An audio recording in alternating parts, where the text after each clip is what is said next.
Lakers Nation, what is going on? So we just got a recent report coming out from Lakers Better. It's involving four realistic center options that the Lakers can go after on the cheap this offseason. And pretty much they're unrestricted free agents. But before I get into the video and break it down for you guys, I'd really appreciate if you could like the video so my channel can grow. And if you guys want to stay connected with me as well, make sure you guys follow my socials. The links will be down in the description.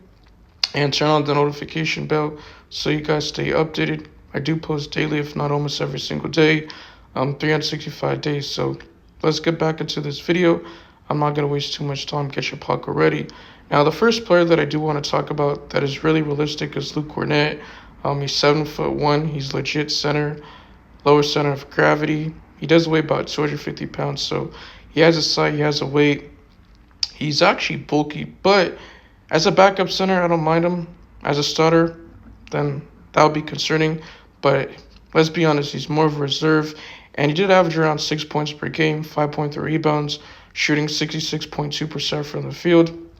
But he was actually huge in like game 5, I want to say, at home for the Boston Celtics because it was like win or go home. And that was when Jason Tatum did go down with that, Achilles injury game 4 in New York. But he didn't play that game. And the players did step up. And guess who stepped up? And that was Luke Cornett. He had like 7 blocks, which was a career high. So that is very good for him. But I wouldn't mind him, especially if it's like a vet minimum. Maybe he's looking at it as like, you know what? The Boston Celtics, this is going to be a gap year. Jason Tatum's going to be out because of the Achilles. And they have to get rid of some guys. I'm not sure if they're going to get rid of Jaylen Brown. But former MVP, finals MVP, right? Last year they won a championship for the first time with those duo. But you got guys like Drew Holiday. Most likely he's going to be traded, as well as Kristaps Porzingis. He can't stay healthy. I think the main pieces that they do want to keep is Derek White, Jaylen Brown. Obviously, Jason Tatum's not going anywhere, right? But also Peyton Pritchard, who he just paid, and he won 6th Man of the Year award. But he's not a bad option. Now, the next player I do want to talk about is Dajuan Sharp. I already covered him before, but he's like 23 years of age. If the Lakers were to sign him, it would be a sign and trade, so it would be a hard cap. But he's very cheap, and like I said, he's a restricted free agent. So any offer or team does, the Brooklyn Nets can pretty much match it, and they'll have his bird rights. But he's a rim-running big, lob threat, agile, can defend, and also can deteriorate and just stay down low. He's 23 years of age. He's like 6'9", weighs about 265 pounds. So he's not a bad center.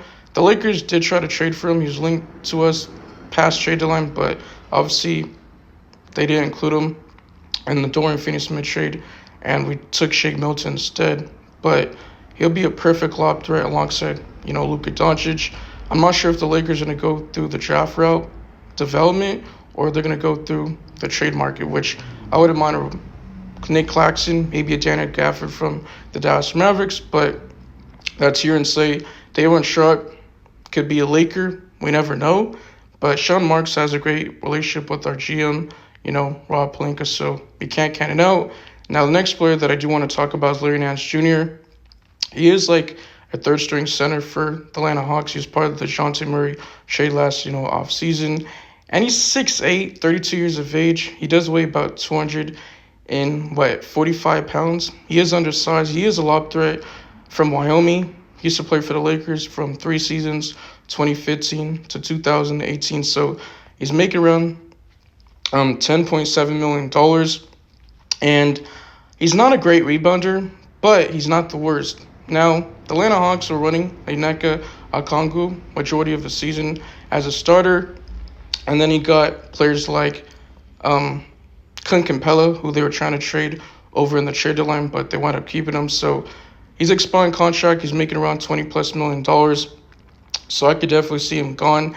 And they're going to continue to, help Onyeka Okongwu, take his game to the next level. But that's just my personal opinion and how I do feel about, Larry Nance Jr. But like I said, he isn't the best option.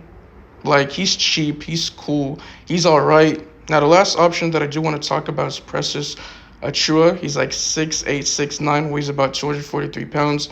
Another undersized player, he's actually one of my favorite options on this list, even though he's more of a power forward, but he's third string center. He's obviously the backup center to Mitchell Robinson.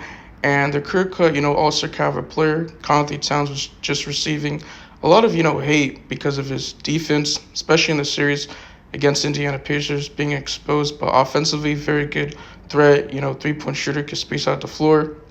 But also, at times, I just feel like he's soft, right? But Preston Achua, correct me if I'm wrong, I'm pretty sure he's a restricted free agent, or it might be unrestricted free agent, but he's an under-radar move. He's played for teams like the Toronto Raptors too, and even the Miami Heat. But Lakers fans, NBA fans, generally, you guys let me know in the comment section, how do you guys feel about these four options? Would you go after one of these players, or would you go after a career cut, center? The center free agency option isn't all that great.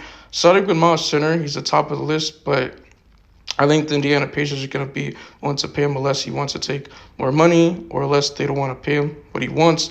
But the Indiana Pacers are back in the NBA Finals since 2000, 25 years, and they're going to be facing OKC after beating the New York Knicks in, 6 games.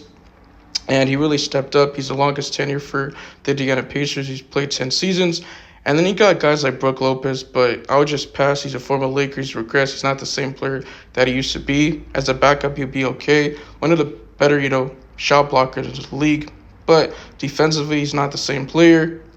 Obviously, you got Clint Capella, which I did mention, but as a backup, he's cool. As a starter, then there's concerns he's not the same player that he used to be in his prime with, the Houston Rockets when they had James Harden. But you got Jericho Sims. He's kind of like another Jackson Hayes. He's more leaner and bulkier. He weighs about 250 pounds, I believe, while Jackson Hayes does weigh about 220 pounds most. He's going to be gone. And because of his role, he's just not happy. And towards the end of the season, because he got benched, he came 5 after, playing the first 4 games, but he was unplayable. And that was coach's decision, right? Jada Redick just didn't have no faith in him.